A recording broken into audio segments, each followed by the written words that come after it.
Hello students, तो चलिए आज हम लोग शुरुआत करते हैं क्लास 10 के एक्सरसाइज 5.3 का क्वेश्चन नंबर 3 का, जो कि है इन एन एपी। इस क्वेश्चन में भी हम लोगों को क्या बोला गया है, तो एक एपी है जिसके जो कंडीशंस है वो हम लोगों को नीचे दे दिए जाएंगे और इसके अंडर हम लोग आज क्वेश्चन नंबर 9 अटेंड करने वाले हैं। इस क्वेश्चन के बाकी जो 8 पार्ट्स थे वो हमने पिछली वीडियो में कवर कर रखा है, तो आप लोग वहां से जाकर के उसको देख सकते हो।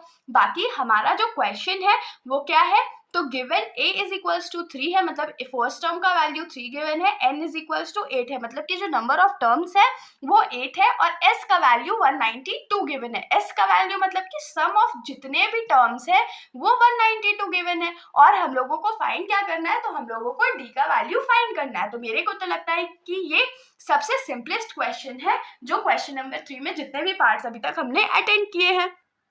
अब s का वैल्यू हम लोगों को गिवन है, कितना गिवन है, तो 192, और अगर हम लोग इसको sn लिख ले तो कोई दिक्कत नहीं है ना।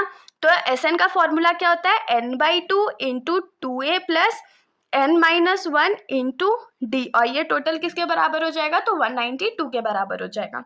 तो n का वैल्यू हम लोगों को कितना गिवन है, तो 8, और 8/2 हो जाएगा, ये 2 इंटू a के जगह 3 प्लस 8-1 इंटू डी का वैल्यू तो हम लोगों को नहीं पता है, और ये 192 हो गया। तो 2 और 8 को हम लोग 4 टाइम्स में कट कर सकते हैं, तो ये हो जाएगा 4 इंटू 2 3 6 प्लस 8 में से 1 गया तो 7 बचेगा, और इंटू डी कर देंगे तो 7d इज इक्वल्स टू 192।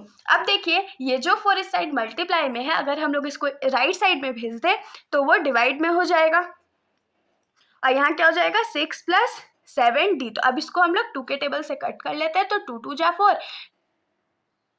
2 9 जा 18, और 2 6 जा 12, और फिर 2 4 जा 8, और 2 8 जा 16। तो यहाँ पर क्या हो जाएगा 6 plus 7d is equals to 48।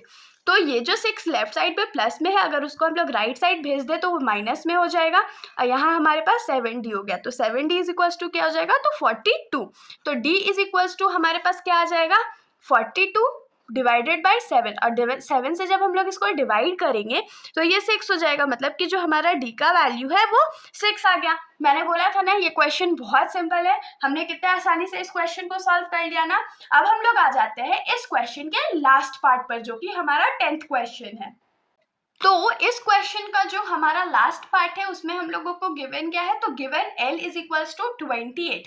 तो l क्या होता है, तो l हमारा लास्ट टर्म होता है, किसी भी एपी का लास्ट टर्म को हम लोग l से भी रिप्रेजेंट कर सकते हैं।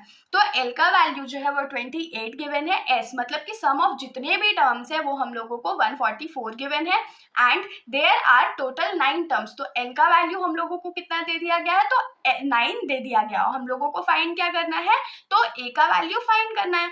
तो देखिए क्योंकि सम है तो हम लोग सम का ही फॉर्मूला यूज करेंगे, तो s is equals to 144 given है।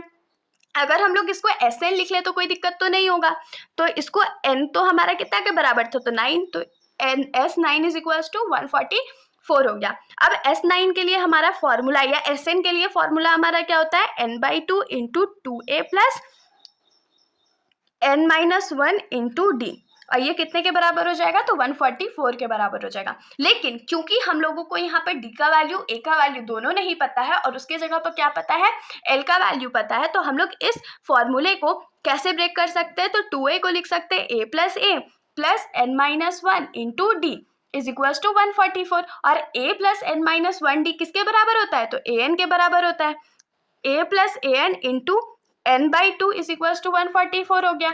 अब देखिए an लिखिए आप उसको, या लास्ट टर्म l लिखिए, बात तो बराबर है। तो हमारा जो नया सम का फॉर्मूला हो जाएगा वो क्या हो जाएगा, तो n/2 a प्लस l। आप लोग डायरेक्टली भी इस फॉर्मूले को लिख सकते हो, मैंने बस आपकी अंडरस्टैंडिंग के लिए इसको डिराइव करके दिखा दिया है। अब जो वैल्यूज हमारे पास है वो हम लोग पुट कर लेते हैं। n का वैल्यू हमारे पास 9 है, तो ये 9/2 हो गया, a प्लस l का वैल्यू 28 है इज इक्वल्स टू 144 हो गया। अब देखिए ये जो 2 है, अगर उसको हम लोग राइट साइड भेज दे तो वो मल्टीप्लाई में चला जाएगा, और जो 9 है वो क्योंकि लेफ्ट साइड में मल्टीप्लाई में है तो राइट साइड आकर के वो डिवाइड हो जाएगा। तो ये क्या हो जाएगा, a plus 28 is equals to 144 into 2 by 9, 3 3 जा 9 हो गया, 3 4 जा 12, और 8 जा, फिर इसको 3 के टेबल में कट करते हैं, तो 3 1 जा 3, और यहाँ पर बचेगा 6, तो 16 इंटू 2 हमारे पास राइट साइड में है और a प्लस 28 हमारे पास लेफ्ट साइड में है। तो a plus 28 is equal to 16 टू जा कितना होता है, तो 32 होता है। तो a का वैल्यू क्या हो जाएगा, 32 माइनस 28, तो a का वैल्यू हमारे पास 4 आ गया। मतलब कि जो हमारा फर्स्ट टर्म है इस AP का वो 4 है। और ये क्वेश्चन बहुत सिंपल था। तो अब हम लोग नेक्स्ट क्वेश्चन नंबर 4 में मिलेंगे। तब तक के लिए अगर आप लोगों को कोई भी डाउट हो तो आप लोग कमेंट सेक्शन में पूछ सकते हो, वरना अगर आप लोगों को वीडियो अच्छी लगी तो वीडियो को लाइक कर दीजिएगा और मेरे चैनल को बिना सब्सक्राइब किए कहीं मत जाइएगा। Thank you.